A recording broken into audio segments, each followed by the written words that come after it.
За мэргэжлийн хяналтын байгууллага мэдээлэл. За та бүхнийхээ өдрийн амар амгалан гэрье. За өнгөрсөн хэвлэлийн урлаас хойш мэргэжлийн хяналтын байгууллага болон шуурхай штаб дээр мэргэжлийн хяналтын байгууллагын зүгээс хийж хэрэгжүүлж байгаа ажлыг та бүхэнд авч танилцуулъя. За нэгдүгээр өмнөх ирээсүүдээр бол ирсэн улсууд тусгаарлагдаагүй гэдэг асуудал бол сошиал орчинд тархсан. За энэтэй холбогдуулаад мэргэжлийн хяналтын байгууллагууд бол тусгай одоо чиг үүргийнхаа дагуу хэдийн мэргэжлийн хяналтын үүргийг гүйцэтгэж ажилдаг. За энэ үүргийнхаа хүрээнд бол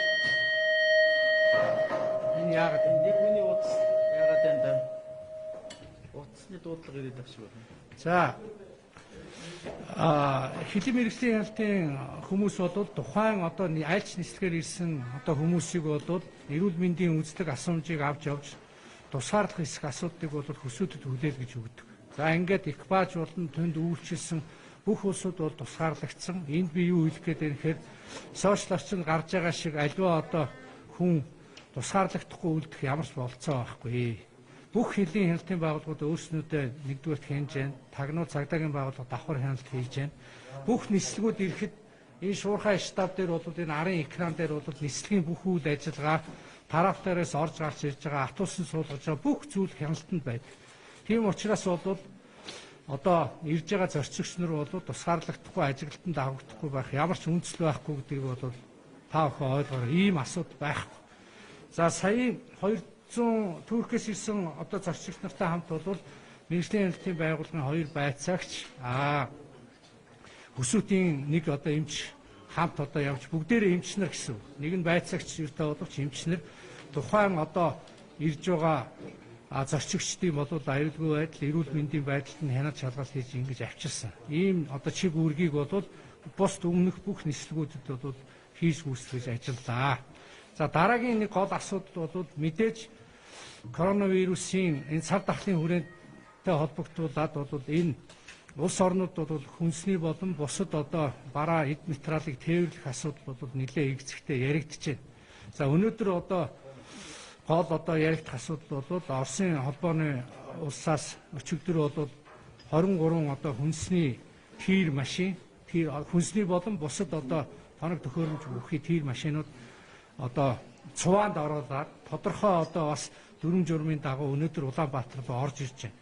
За ер нь бол нийт бол гадаад жолооч нар бол 15, энэс Беларусь 12, Казахстаны 1, Оросын холбооны улсын 2, Монголын 8 гэдэг ийм бүрэлдэхүүн. За энэ Монгол улсын 8 жолооч бол тусгаарлагдана.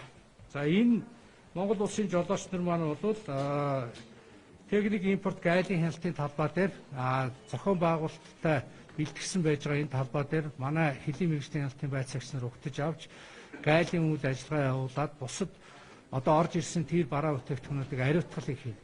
Дэлхийн эрүүл мэндийн байгууллагаас өгсөн чиглэлийн дагуу ариутгалыг ном дүрмийнхэн дагуу байна. Ингээд 8 одоо 15 гадаадын юу нь бол ямарваа нэгэн контакт одоо юу гэдэг машинаасаа гарахгүй бүх тусгаарлагдсан байдалтайгаараа буцаад цагдаагийн хяналтанд доор одоо хил давна. Ийм байдалтай. Сэлэнгээс нааш алтан мулгаас явхад бол урд хойноо гүүпүртэй цагдаагийн хамгаалтан дотор ийн. За энэ яагаад ингэ заавал авах хэрэгтэй? Иргэд бол ялангуяа энэ сошиал орчныг өмнө анхааруулахгүй бол Монгол улс бол хүнсний бараа бүтээгдэхүүний ихэнхийг импортоор авч байгаа учраас бараа материалын тасралтгүй үйл ажиллагаа хангахын тулд энэ ажиллагааг бол зохион байгуулж ажиллаж байна. За ийм ажлууд хийж. За дараагийн асуудал бол нэгэнд хүнс ярьсан учраас өмнөх хурал дээр бол асуусан мэргэжлийн хяналтын байгууллага бол энэ цар тахлын үед бол тодорхой одоо юу гэдэг төлөвлөгөөний дагуу хийж хэрэгжүүлсэн хүнсний асуудалтай холбоотой асуудал байна. Яагаад энэ хүнсний асуудлыг их тавьж байгаа вэ гэхээр энэ үйлчилгээ хүнс бусад байгууллагууд бол бусад төрлийн одоо халдварт өвчин гарахгүй байхын төлөө ажиллах ёстой. Би хэвлэлийн урал дээр хэлжсэн. Аж ахуйн нэгж байгууллага иргэд өөрийнхөө хуулиар стандартаар хүлээсэн үүргээ гүйцэтгэж ажиллаж одоо бүгдээрээ бусад төрлийн өвчин хэрвээ дарах юм бол энэ эмнэлгийн ачаалал бусад юмд нөлөөлтөй учраас иргэнийхээ үүргийг болон байгууллагынхаа өмнө хүлээсэн үүргийг сайн гүйцэтгэж хариуцлага халдвар хөтлөө ажлыг хийх ёстой. За энэ хүрээнд бол бас тоо баримт хэлье. Яагаад тэгэхээр 2270 аж ахуй нэгж байгууллага, 3242 иргэний, 3153 худалдааны төв зах, хүнсний дэлгүүр мухлаг, 380 хүнсний үйлдвэр цех, 746 хоол үйлдвэр үйлчилгээний газрыг шалгалтанд хамруулж ажиллаж байна. За нийтдээ бол 6863 зөрчил илрүүлсэн.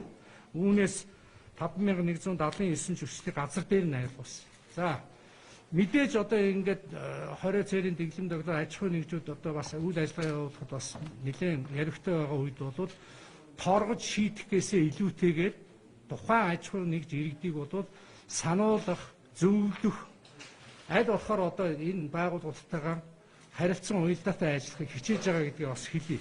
Яалтчгүй хэрэглэлийн хугацаа дууссан, муутсан, хадгалтынхаа явцад чанар аюулгүй байдлын шаардлага хангаагүй 1204 нийт төрлийн 650 литр 400 кг 16321 ширхэг нийт 28,394 мянган төгрөгийн хүнсний бараа бүтээгдэхүүнийг устгалд оруулсан. Инкээс өөр арга байхгүй. Яагаад тэгэхээр зарим нэгэн хариуцлагагүй аж ахуй нэгж иргэд ийм ороо босгой цагийн үеэр иргэдэд хүнсний чанар аюулгүй байдлыг хангаагүй ийм бараа бүтээгдэхүүнийг нийлүүлэх гэж оролцсон учраас үүнийг мэргэжлийн ялтын байгууллага талсан зогсоосон. За ийм үйл ажиллагаануудыг бол хүнсний чиглэлээр явуулж байна. За дараагийнх нь асуудал түрүүчийн хэвлэлийн урлаас асуусан учраас халдвар гүйцэтгэлтийн асуудлуудыг ярив. 2380 байгууллагын 208,174 м талбай, 665 хоол үйлчилгээний газрын 70,000 м талбайтай тусгай зөвшөөрөлтөй мэргэжлийн байгууллагуудаар халдвар гүйцэтгэлтийг хийж хяналтанд ор ариутгал халдвар гүйцэтгэлтийг хийлээ. Улс орны дараах хэмжээ. За хэлж дуусна.